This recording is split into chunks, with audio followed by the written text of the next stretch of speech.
Y ahí podemos ver que la repisa va tomando forma. Ahora vamos a hacer unos ajustes muy importantes. Hola gente, en este primer video del 2021 y siguiendo la dirección que ha tomado el canal, o sea hacia la carpintería de diseño, les voy a enseñar cómo hacer la extraordinaria repisa Alien. Yo le mandé a Alien porque me recuerda a Calvin de la película Life o al facehugger del Octavo Pasajero, pero ustedes pónganle el nombre que quieran. Quiero decirles que no me he olvidado de las cosas de la guitarra. El problema de este contexto de pandemia es la recesión económica. Al no haber demanda, no hay oferta, entonces hay materia prima muy difícil de conseguir y otra directamente imposible. Pero cuando se normalice la situación, retomaremos esa parte. Como siempre digo, si hay alguna parte del video que no entiendan, me lo dejan en un comentario y simplemente se los explico. Dicho esto, vamos a empezar. Bueno, lo primero que vamos a necesitar es una tabla cepillada de madera de pino de 3 metros de largo por 14 centímetros de ancho por 2 centímetros de alto. Lo ideal es que elijan ustedes la tabla. Por ejemplo, yo en este caso me la trajeron a casa porque hice otras compras. Así, por ejemplo, evitan nudos. También es muy común que la madera esté revirada, pero en este caso no afecta porque va a haber varias secciones, entonces esta zona se puede evitar. Incluso va a haber un sobrante. Las herramientas que vamos a ocupar para hacer este trabajo son una escuadra de 30 a 60 grados, un taco de madera que sea más alto que los 2 centímetros, un serrucho costilla, o si tienen suerte de tener una ingleteadora, y algunas prensas, cualquier tipo de prensa que tengan. Por supuesto un lápiz y algunas cosas más que vamos a ir viendo en la medida en que avancemos. Bueno, lo primero que vamos a hacer es verificar que el extremo de la tabla esté a 90 grados. Una vez que esté verificado, lo que vamos a hacer es apoyar el taco sobre ese extremo e inmediatamente marcar una línea sobre la hipotenusa. Ahora sí, realizamos el primer corte y estamos listos para empezar a trabajar. Yo, como les dije en el título del video, les dejo los planos de este trabajo para que aprovechen la madera al máximo y tengan un desperdicio prácticamente nulo. Bueno, ahora que tenemos la madera lista para trabajar, apoyamos la cinta métrica sobre el filo de la tabla como están viendo en la imagen y realizamos la primera marca a 56 centímetros. Ahora sobre la base de la tabla apoyamos el taco y sobre el taco la escuadra y hacemos vértice con la hipotenusa sobre esa marca. Trazamos una línea y seguimos. Si les pasa que la escuadra no alcanza el total de la tabla, hay un truco muy simple. Colocan una madera sobre la hipotenusa, mueven la escuadra hacia arriba, retiran la madera y terminan de trazar la línea. Una vez que realizamos este corte tenemos la primera pieza. Esta primera pieza va a servir como plantilla para marcar las otras 3 restantes. Para lograr un correcto marcado vamos a usar 2 tacos de madera y vamos a hacer que coincidan los vértices para trazar la línea donde vendrá el siguiente corte. Una vez que tenemos esta segunda pieza la comparamos con la primera para ver si tenemos que realizar algún tipo de ajuste. Si no surge ningún problema y todo es correcto, podemos marcar las otras piezas y cortar el resto. Fíjense que en mi caso se ve que cometí por ahí algún error y me quedaron 2 más largas y 2 más cortas. Esto no es ningún problema ya que pongo una a cada lado y se soluciona el problema. Estando todo verificado podemos pasar a la siguiente etapa.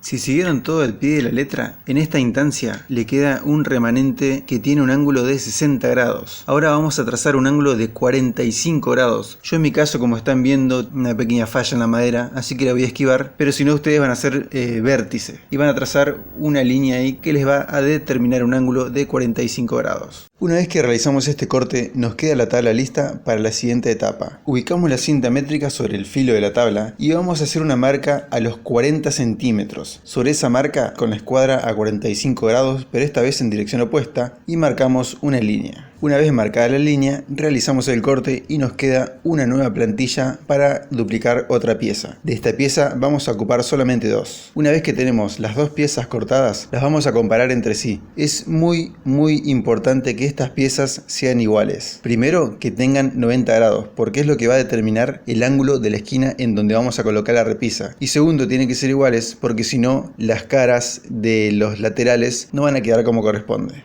Como podemos ver en la imagen, a mí me quedó un error, por lo que no me queda más remedio que rectificar. Por eso es muy importante prestar atención al trazo de las líneas y principalmente al paso de la hoja de la sierra. Una vez que verificamos que las 2 piezas quedaron iguales, podemos seguir con el trabajo. Siempre apoyando la cinta métrica en el filo de la tabla, vamos a hacer una marca a los 22 centímetros. Trazamos una línea y nos queda un triángulo. Cortamos y nos queda una nueva plantilla para hacer otro triángulo. En realidad, de esta pieza solo necesitamos una, pero vamos a hacer 2, ya vamos a ver por qué. Por cierto, esta es la configuración que utilicé para cortar la base sobrante de este segundo triángulo. Ahora sí, nos quedan dos triángulos exactamente iguales. Como podemos ver en la imagen, aprovechamos muy bien los cortes en la tabla con un desperdicio prácticamente nulo y un interesante remanente como para corregir algún corte si así lo requiere la situación. Lo que vamos a hacer a continuación es unir las 4 piezas que cortamos inicialmente. Para eso vamos a identificar las 2 más cortas y las 2 más largas en mi caso y las voy a marcar para no confundirlas. Ustedes lo que van a hacer es revisar bien las piezas para identificar nudos, defectos y si encuentran algún desperfecto, lo ubican en la parte de atrás de la repisa. Existen muchísimos métodos para unir 2 maderas. El que yo voy a elegir es el de tarugos. Incluso dentro de este método de tarugos hay varias formas de hacerlo. Yo lo voy a hacer a mi manera, pero les recomiendo que practiquen o ensayen con el remanente que les quedó de la madera, porque si son inexpertos como yo, muy probablemente les surjan algunos inconvenientes que van a tener que resolver sobre la marcha. Por ejemplo, uso una varilla, no uso tarugos, uso una varilla de 8 milímetros y uso una mecha que no es para madera, es una mecha para hierro. Esta mecha tiene 8.5 milímetros. Empecé con la de 8, pero no resultó y se me iba a complicar más adelante, como ya les voy a mostrar, que la varilla pasa de largo sí, pero es más efectivo y el margen de error se reduce. Por cierto, algo que parece una boludez, pero que no todos saben, es cómo se agarra un taladro. El taladro se agarra así como están viendo, por eso tiene una muesca ahí arriba para poner el pulgar y el índice de un lado, ¿ven? Si lo agarran así, se les puede cansar la muñeca, pero eso no es el problema es que se pueden llegar a lesionar. Por eso lo agarran como están viendo en la imagen y van a ver que el brazo se les cansa mucho menos, ya que el bíceps es un músculo mucho más fuerte que el antebrazo. Bueno, lo importante de unir estas 2 maderas es tener en cuenta que los vértices internos coincidan, porque en el caso de que los externos no coincidan, es muy fácil solucionarlos con una lija y en su defecto con un poco de masilla. Dentro del método de los tarugos o del pseudo tarugo voy a usar 2 variantes. La primera es colocar un pedazo de cinta sobre cada lado como están viendo en la imagen, trazar una marca y así tengo la ubicación de las 2 piezas. Después con un gramil voy a buscar el centro de las piezas, esto es ajustando varias veces el gramil, no importa que no encuentren el centro, con que se acerquen las líneas más o menos van a tener una referencia y tienen a ojo después lo que sería el centro. Después, teniendo las marcas que hicimos inicialmente, trazamos 2 perpendiculares hacia abajo y tenemos el centro perfecto de donde pasaría la perforación. El segundo método que voy a usar en las otras 2 piezas es el famoso método de clavo. Se pone un clavo o 2 clavos mejor dicho sobre uno de los perfiles, se juntan las 2 maderas, se aprietan bien fuerte y queda la marca en las 2 caras para hacer las 4 perforaciones. Hay que tener en cuenta que la superficie o la mesa tiene que ser bien plana para que una pieza no se eleve por sobre la otra y no cometamos el error que estamos viendo en la imagen, exagerado por supuesto. Independientemente del método que hayamos elegido, una vez que tenemos las marcas, las vamos a repasar con un punzón. Una vez que tenemos las marcas, vamos a hacer 2 líneas perpendiculares a las futuras perforaciones. Estas líneas son solamente a modo orientativo para saber cómo debe ingresar la mecha para que los tarugos no queden desalineados. Bueno, lo que vamos a hacer ahora es determinar el largo total de los tarugos. Ven que acá yo marqué 3,5 centímetros, pero es 3,5 centímetros para cada pieza. Que yo en realidad después lo bajé a 3, o sea 6 centímetros en total. Y como el tarugo va a tener 6 centímetros, la mecha va a ingresar solo 3. Siempre es mejor darle un poquito más de margen a la mecha. Por ejemplo, en este caso, 33 milímetros. A la mecha le ponemos una cinta que va a servir como referencia para no perforar de más. Una vez que tenemos un tarugo de referencia, marcamos los 3 restantes. Lo que hacemos ahora es lijar los bordes haciendo una especie de bisel. Lo podemos hacer más fácil poniendo el tarugo en un taladro y pasándolo por un papel de lija.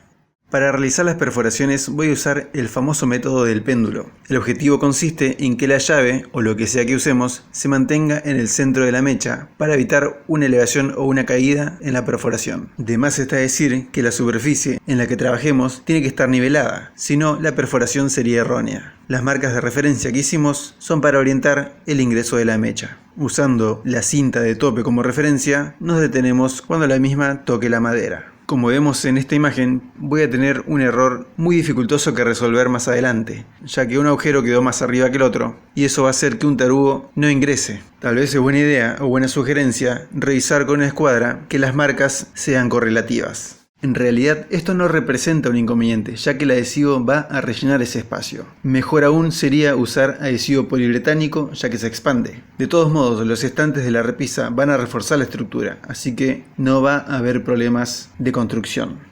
Bueno, ensayando los encastres me doy cuenta que me encuentro con el inconveniente que no quería, que era esta suerte de desfasaje entre una madera y otra. Peor es el caso de las segundas dos piezas, en la que las maderas ni siquiera se juntan. Así que se me ocurrió probar una alternativa, y es juntar la 1 con la A y la 2 con la B. Afortunadamente, en la 1 con la A no tengo ningún inconveniente, apenas un leve desfasaje, pero muy fácil de corregir con un posterior lijado. En el caso de la 2 y la B, sí, es más grave aún porque un tarugo ni siquiera entra. Así que para solucionarlo, se me ocurrió realizar una nueva perforación. Para esto voy a usar el método del clavo, poniendo un tarugo como referencia y generar dos nuevas marcas. Realizada la perforación, vemos que el encastre es perfecto, o al menos muy aceptable. Bueno, para adherir las piezas entre sí, vamos a poner adhesivo en los huecos, pero mucho adhesivo, acá no hay que escatimar. Y también vamos a poner en las caras que se van a unir. Con que pongamos en una sola de las caras es suficiente. Para que las piezas no se adhieran a la mesa, que también es de madera, voy a poner unos pedacitos de nylon que repelen el adhesivo vinílico. Ahora vamos a juntar las piezas entre sí. Lo ideal sería mantener prensadas las piezas, insisto, entre sí. Como son cortes en diagonal, esto es medio complicado. Existen en realidad algunos métodos para lograr esto, pero no lo considero necesario, ya que, insisto, los estantes van a reforzar la estructura. Con que mantengamos prensada la parte superior, como estamos viendo en la imagen, para corregir y evitar el desfasaje que ya vimos, considero que es suficiente. De hecho lo es, como veremos más adelante. Lo mismo hacemos con las otras dos piezas.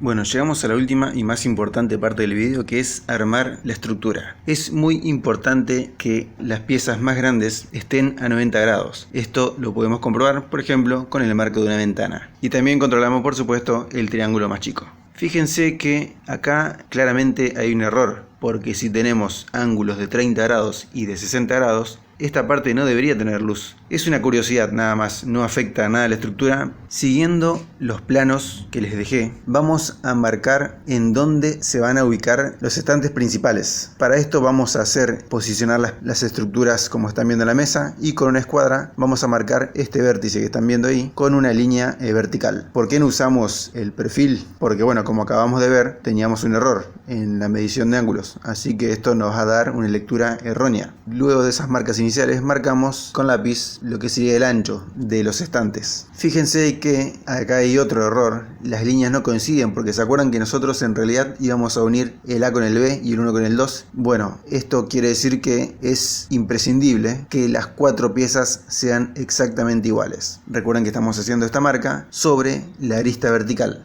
Bien, lo que vamos a hacer ahora es marcar la distancia a donde vamos a hacer la perforación para los tornillos. ¿En qué está basada esta distancia? Muy simple, en el largo del tornillo que vamos a utilizar, en este caso 50 milímetros. El porqué de esta distancia es para evitar que el tornillo pase al otro lado del estante, teniendo en cuenta que tenemos un margen de 20 milímetros, que es el alto de la madera, el ancho de la madera. 50 milímetros es una medida prudente. En el lado opuesto no tenemos este inconveniente, el corte no es inclinado. No obstante, siempre se recomienda no bajar de 25 milímetros desde cualquier borde, en cualquier caso y en cualquier mueble. Así que establecemos en el gramil los 50 milímetros y realizamos las cuatro marcas como estamos viendo en la imagen. Después establecemos 25 milímetros y marcamos las perforaciones de los tornillos del lado opuesto. Una vez que tenemos estas marcas, marcamos a ojo el centro de donde irían las perforaciones. Insisto que a ojo, o sea, no requiere tanta precisión, ya que tenemos un margen de 20 milímetros que corresponde al ancho de la madera. Bueno, en lo que respecta a los tornillos, hay que saber lo siguiente. Todo tornillo tiene dos medidas, la medida de ajuste y la medida de paso. Esto significa, lógicamente, dos medidas de mechas o brocas para realizar el trabajo. En algunos casos usamos solamente medida de ajuste y en este caso en particular usamos medida de paso y de ajuste. Para este tornillo en particular, la medida de paso es de 4.75 milímetros. Como no tengo esa mecha, voy a usar directamente 5. Las primeras perforaciones que haremos son de paso, así ajusta en la madera siguiente. En resumen, realizamos las 6 perforaciones para los estantes con mecha de paso, o sea, 5 milímetros. Bueno, para empezar a armar la estructura, vamos a ocupar el pedacito de madera que cortamos a lo primero y una prensa tipo F. ¿Para qué es el taco? Muy simple, para simular el espacio que estamos viendo en la imagen. Lo que hacemos es ubicar uno de los perfiles, como ya va a quedar armado, colocamos el taco en el vértice para representar el espacio que dimos y colocamos encima el otro perfil para simular la estructura. Lo que hacemos ahora es poner la prensa F, la empezamos a ajustar para que quede vertical. Es un poco difícil armar esta estructura solo, así que para evitar contratiempos, yo le hice una perforación a la prensa de 2.5 milímetros y le puse un clavo, así no se me complica tanto a la hora de ajustar. Tal vez sería mejor idea realizar algún tipo de dispositivo como el que estamos viendo para sostener esta estructura. Una vez que logramos hacer esto, la estructura se va a mantener vertical y el trabajo va a empezar a tomar la forma definitiva.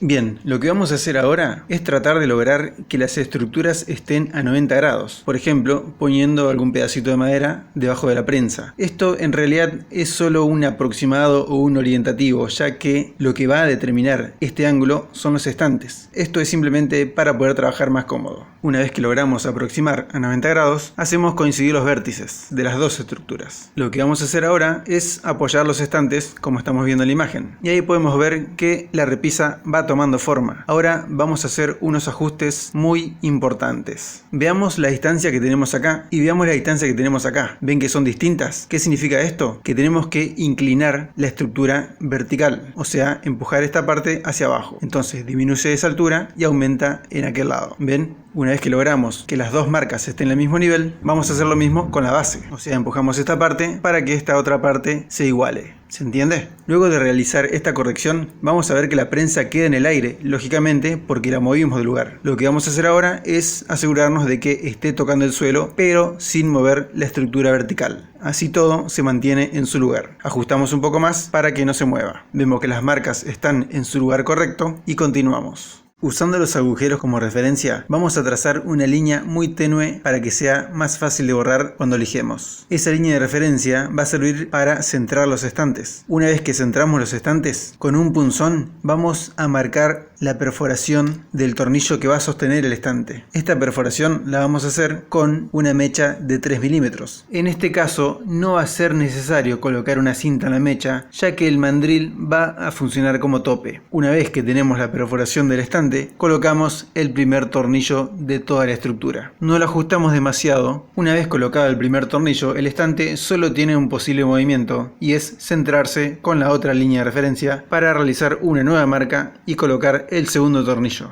Es muy importante que identifiquen todas las piezas para que no se confundan. Ya tenemos dos tornillos colocados. Lo que hacemos ahora, por las dudas, es volver a revisar los vértices para colocar el estante central. En este caso no va a ser necesario realizar marcas, ya que la unión de las maderas van a servir como referencia. Sí, vamos a trazar unas líneas, que es el lugar que va a ocupar los estantes. Con respecto a esa línea, vamos a trazar 4 centímetros para adentro y vamos a realizar la perforación. Perforación, por supuesto, de paso con la mecha de 5 milímetros. Una vez que tenemos esa perforación, y para no mover la estructura, vamos a realizar la otra marca que estamos viendo ahora. Como vemos en la imagen, tenemos 3 tornillos colocados en este momento. La idea es aprovechar los espacios libres para realizar las marcas e ir colocando tornillos sobre la marcha. Procuren cuando fijen el segundo estante principal que los vértices se mantengan según lo planificado. Lo ideal es revisar los vértices cuando se coloca el estante central. Por ejemplo, yo cometí un error acá cuando coloqué el tornillo número 3, por eso me quedó una luz. Resulta que el estante no alcanza a apoyar contra la espalda. Tendré que realizar una nueva perforación para corregir ese error. En este momento tenemos colocados 6 de los 12 tornillos que componen la estructura. Recuerden que ninguno de estos tornillos fue ajustado en su totalidad. Esto es justamente para darle una cierta libertad de movimiento y corregir, por ejemplo, los ángulos de los estantes. Como vemos acá que no está a 90 grados, se corrige muy simple dándole unos golpecitos al estante hasta que toque la escuadra. Una vez que tenemos el estante a 90 grados, revisamos por supuesto los otros dos y ahora sí podemos fijarlos con tornillos. En este caso no va a ser necesario realizar una marca ni remover el estante, simplemente aprovechamos la perforación de paso para realizar la perforación de ajuste y así colocamos directamente los tornillos. Como podemos ver ahora, sin haber colocado aún adhesivo, la repisa ya tiene su correspondiente fuerza estructural. Y así es como se vería la repisa presentada en la pared. Fíjense que tenemos algunas luces. Ese problema es causado por los tornillos. Resulta que no están ajustados del todo. Para corregir esto, tenemos que realizar un procedimiento que se conoce como avellanado. Se usa un avellanador que no tengo, así que voy a usar una mecha que tenga más o menos el diámetro de la cabeza del tornillo y realizamos este movimiento como para sacar un poco de material, evitando que el tornillo toque la pared. Así es como deberían verse todos los tornillos. En mi caso tengo algunos detalles que corregir. De todos modos, yo tenía pensado darle un lijado general para eliminar asperezas y bordes filosos. En lo personal me gusta que se vean los bordes filosos, pero es muy fácil que se rompan, así que preferí pasarle una lija. Antes de lijar, lógicamente, vamos a tener que desarmarlo completamente. No olviden identificar todas las partes. Yo en mi caso, por ejemplo, uso números de percusión, ya que acá tengo que lijar, o sea, no puedo usar fibra porque se terminaría borrando el número. Y en los perfiles de los estantes sí uso fibra porque no tengo que lijar ahí. Con que identifiquen un lateral y los estantes es suficiente, porque por descarte el avellanado va a determinar la orientación del otro lateral. Pueden reemplazar los números de percusión tranquilamente usando un punzón. Y así es como se vería una vez que está lijada. Ven que suavicé todos los bordes justamente para evitar que se rompan. Y ahora sí, queda lista para pintar, barnizar o la terminación que le quieran dar. Bueno, estos son los planos que les dije que les iba a dejar en la descripción del video. Es más o menos lo que vimos en todo el video, o sea, no son muy difíciles de comprender. No se preocupen si no entienden algo, ahora le damos una revisión superficial. También les dejo uno con fondo blanco por si lo quieren imprimir en un papel, pero creo que les va a ser más cómodo verlo desde el celular. Como novedad podemos decir que tenemos un número ahí, 137. ¿Para qué es este número? Muy simple. Ustedes por ejemplo no andan en auto, tal vez andan en moto o en bicicleta. Entonces lo que van a hacer para optimizar material es llevar un serrucho, llevar una cinta métrica y llevar la escuadra de 30 grados y marcar a 137 un ángulo de 30 grados justamente. Y van a hacer ahí el primer corte para que puedan transportar la tabla. Fíjense que yo marqué en el medio una línea blanca punteada en el medio de la tabla y le puse no, porque si ustedes cortan al medio van a tener mucho desperdicio de material. Por eso es este consejo muy importante. Otro consejo importante es que ustedes van a hacer las perforaciones, según están viendo en el plano, apenas terminan de pegar las tablas principales, o sea, la 1 con la 2 y la A con la B. Después que hacen esto, ustedes lo que van a hacer es juntar las dos tablas, una encima de la otra, y ahí van a hacer las perforaciones. Entonces, en vez de hacer 12 perforaciones, van a ser solo 6, no solo ahorrándose mucho tiempo y trabajo, sino también logrando una mayor precisión, ejerciendo una suerte de 2x1. Después se acuerdan por ejemplo que cortamos dos triángulos. Esto es por lo siguiente, es para realizar una segunda variante dentro de este trabajo, que es formar una especie de rombo como estamos viendo en la imagen. También esquinero, es una repisa interesante, los materiales son los mismos, las medidas son las mismas. De todos modos, si este video les gusta, yo les voy a presentar más adelante otras variantes dentro de este trabajo también, porque las posibilidades la verdad son prácticamente infinitas. Les voy a explicar cómo instalar la repisa, es realmente muy fácil. Vamos a realizar una perforación entre dos estantes cualquiera porque es simétrica. Yo en los planos les dejo esta distancia, o sea, no se preocupen, en el plano está todo detallado como les dije. Después, una vez que la presentan en la esquina, como ya vimos en el video anterior, o sea, como están viendo ahora, ponen un tornillo ahí, ponen el otro tornillo acá, agarran un martillo, tac, le dan un golpe, y tac, le dan un golpe, ¿no? Para marcar la pared donde va a ir la perforación. Realizan la perforación con una mecha de Widia de 6, este tarugo de 6 para ladrillo hueco. Yo siempre recomiendo que usen directamente tarugo de ladrillo hueco, así no tienen inconvenientes en adivinar si la pared es hueca o no. Ponen el tarugo y luego presentan la repisa nuevamente. Como les dije, es realmente muy fácil. It sound right, boy.